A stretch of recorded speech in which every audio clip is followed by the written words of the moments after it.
our focus in this business is red wine. We make a little bit of dry rosé. We don't do any white wine. So it's red wine primarily and a little bit of rosé. So our red wine, the fermentation is all done in the traditional open tanks with the punch downs. So what the French call pigeage. And our punch downs in the early years were done with these big wooden paddles. And we stand on top of the tanks with a piece of boarding across the top and punch down. And then some years ago we had probably our greatest technological revolution at Grangehurst when we introduced the stainless steel punch downs. So that's moving with the times and becoming a lot more scientific in our winemaking. So we have three basic words that we like to use. It's like a mantra that we have to describe our winemaking, our philosophy, our whole approach here. The three words are handcrafted, which is illustrated with part of it being the hand manual punch down of the skins during the fermentation. Traditional, very much a traditional usage of equipment such as that wooden plunger paddle, our open tanks, our basket presses, and then the other word that we use to describe is our unhurried approach.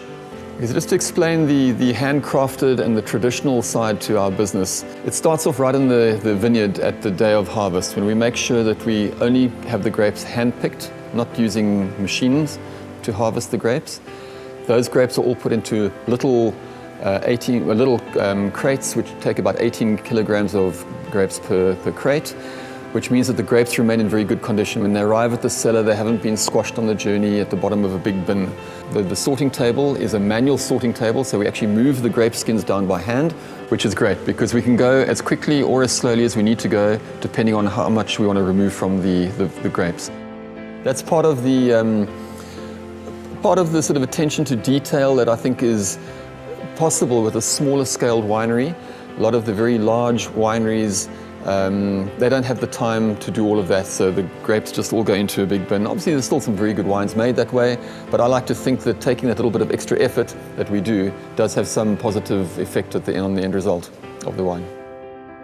All of our wines, including the Pinotage, tend to be a little bit more classical European in style rather than New World.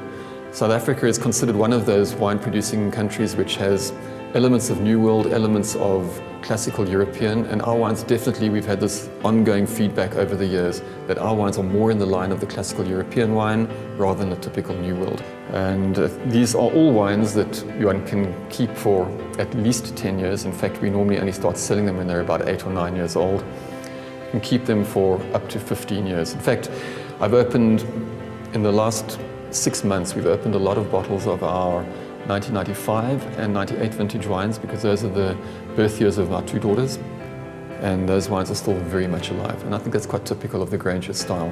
Wines that you could start drinking when they're 8 years old, keep them until they're around about 18 to 20 years old, quite safely, as long as they've been kept in reasonable conditions.